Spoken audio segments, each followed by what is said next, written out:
have a strange confession to make. Last week's Skyrim video was an aberration.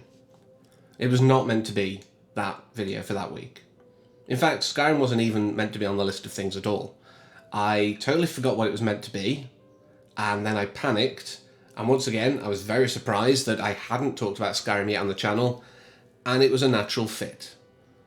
But that means that this week we're going to do last week's video, which should have been on Dream Daddy. And this is something that's been on my radar for quite some time. I have been a fan of Game Grumps for a long time too. I don't go back all the way to the John era. I think the first thing I saw was the Silent Hill Shattered Memories playthrough, because at the time I was fascinated with the music of Silent Hill in particular, and I'd not seen anything of Shattered Memories at that point in time. I didn't know of its existence, if I recall. So I was like, oh, let's have a look at this, and the camaraderie between the two guys was interesting. I did think that Danny sounded a lot older than Aaron. Yeah, the gap sounded a lot bigger than it actually is. But I also thought he sounded a bit less like himself. I envisioned someone who maybe looks a bit more like Brian Wecht. But he still sounded like a cool guy, because they are both cool guys. But it was just something that my instinctual picturing of him, if you will.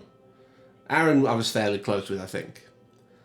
But it got me interested, and over the years I followed their careers. I've bought a lot of Ninja Sex Party stuff and Starbomb stuff, and I've just followed the career and enjoyed the work of these guys.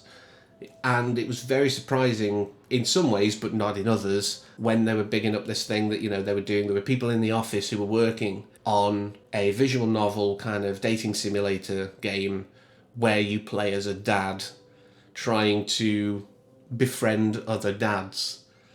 I've said before, a visual novel has to be something very special or have some weird gimmick to even get me to consider it in a real meaningful way. And there's something about it that just, if I had the opportunity, I wouldn't turn it down. So when my Twitch Prime subscription allowed me to get a copy for nothing, I took the opportunity, and I'm glad I did.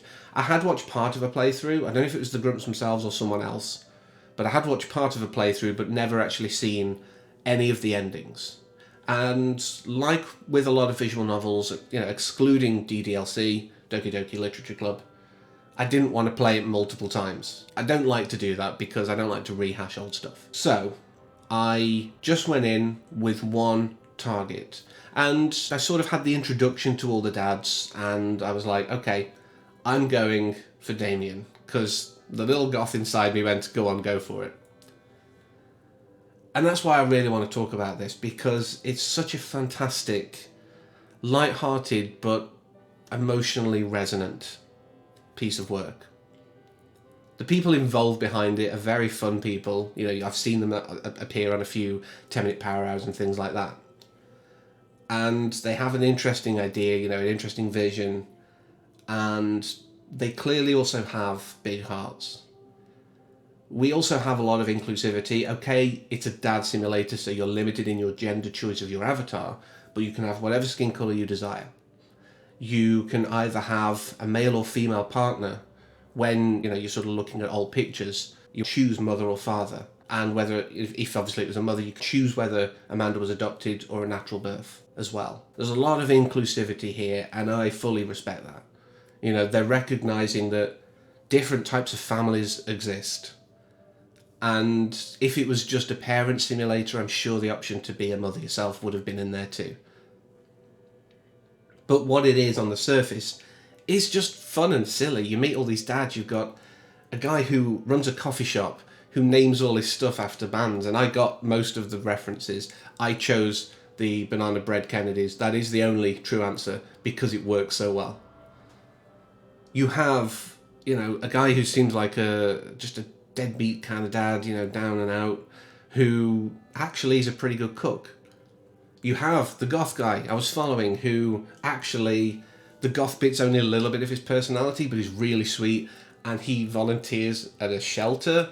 Okay, you've got Brian, who's actually, I didn't realise until the credits, voiced by Barry Kramer, who's been involved with Grumps in the past. you've got, this guy who's just a competitive dad and his daughter and the little Pokemon minigame for that. There's a lot of love here. There's a lot of passion to the project, and I loved it. But what I loved most was the fact that it was a very human story. It could have just remained on the silly. Because think about the premise. Just think about the premise. It's a dating simulator where you go and befriend dads in the neighborhood through a non-copyright infringing version of Facebook called Dadbook. Just on the surface, that's the silliest premise ever. And I know visual novels often have really silly premises, and dating simulators are even worse. So I guess it's leaning into that. But you have a daughter who's about to go off to college, hopefully. She's applied to these places, she's waiting for the results, and she's having friends who are ditching her. She's having such an upheaval in her life, and you can be a good parent of giving her space but letting her know you're there. You are ready when she is to divulge whatever she's got going on. You can spend time helping her out. You can choose to just be a very hands-off parent, and I don't know what that would end up like. But I was always kind of how I deal with it in life. It's like, are you okay? If it's like, I'm dealing with it, give them another chance. Like, are you sure? And if they're sure, leave them be. And I think that's the right way to do it. It felt right to me to sort of give Amanda that treatment. So when she did open up, when we did get the breakthrough, it felt more earned. That's what I love about this. It's got that human element that just works. It's well written. The little voice clips are well acted as well by a few people who I know. Obviously, you've got Dan in there, but Erika Ishii is, the daughter Amanda, and as I said, Barry's Brian, and all that kind of stuff. So you've got these voices that are sort of slightly familiar, but you're only hearing tiny snippets, and it just works. It sells the story.